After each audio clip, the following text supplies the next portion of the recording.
We were introduced through one of our franchisees who uses you guys and your service through their other company, Aaron, and I guess it was about a year ago now we met. The process was great.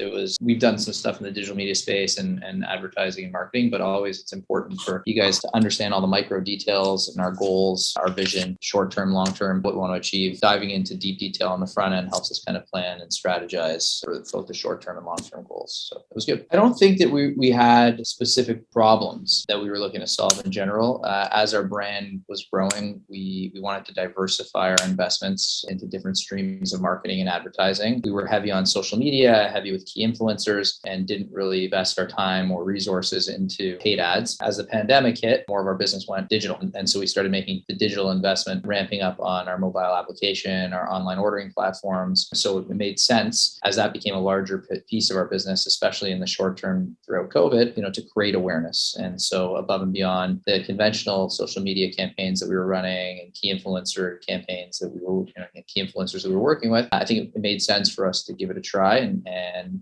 see whether or not this could fit into our kind of matrix and our arsenal. So the good thing about this type of marketing is it's trackable and pretty accurate with regards to being able to understand your return on investment, what kind of revenue you can drive from an individual customer. We're still early in our life cycle with these services, so we can't understand the full life cycle and value of a customer because that we need to look at that over time. But I think over time that'll become more clear as well. And all that information is definitely useful and helps us, as we gain more and more insight and continue to run it, refine our approach and fine tune it to be more cost effective and more targeted towards, the exact types of consumers that we're going after, who are the most likely to convert, what are the best days and times to run the ads and in order to optimize our return on investment. The data was good. It was pretty drilled down, and I'm a data guy, so I like to see, everything as clear and refined as possible, and the ability to go into micro detail and explain different paths that customers have taken and the transition from what it was costing us to acquire new customers beginning right through to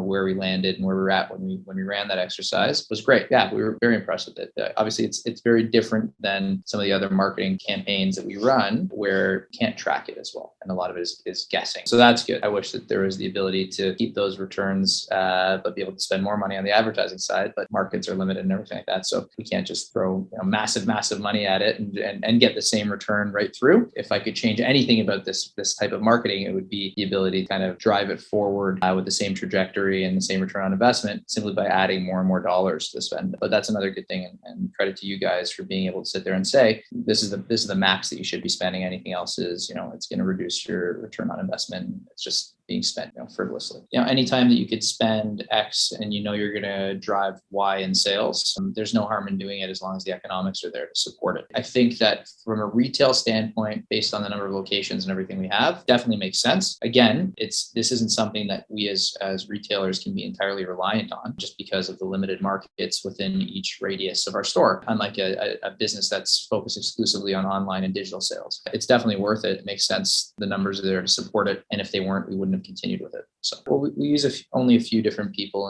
from a marketing, advertising, creative standpoint. And from the onset, you guys were very easy to work with, easygoing. You work collaboratively with our other teams. We're very close with and have good relationships with the other people that we work with as well. It's less about who I like better, but it's good that you fit in and we like having you around, and you guys have done a great job. You're always responsive and take the time to explain things to us, which is great, and go above and beyond what we would expect from just a service provider when you're paying for a specific service or, a fee per service that you provide or whatever. So that's been great. It's been very positive for us. I think it's definitely worth a trial. If you're on the fence and you're not sure whether or not there'd be value to, that you could drive for yourself, your franchisees or your company, take a few months, whether it's 3 months, 6 months, depending on the business, depending on, how long it takes to ramp up and gain the data and all that kind of stuff, and give it a try. We weren't surprised that it worked because myself and we are somewhat familiar with this. We just didn't implement it sooner because of the type of brand that we are. I think that for people who aren't as familiar, it's hard to say no to, investing $10 and making $50 on the $10 investment